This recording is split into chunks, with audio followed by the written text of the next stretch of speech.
Vlog number 15. Ano yan? Walang ilaw. Ang baho-baho.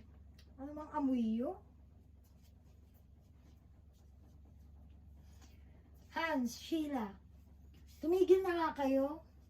Please, nakakaya sa may-ari ng bahay. Nakikituloy na nga lang tayo eh. Ay, ano ba yan? Itong mga batang to.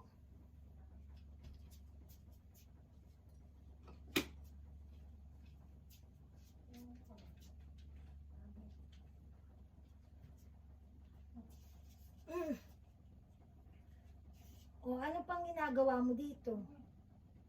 Matulog ka na. Sarado ng pintuan at bintana.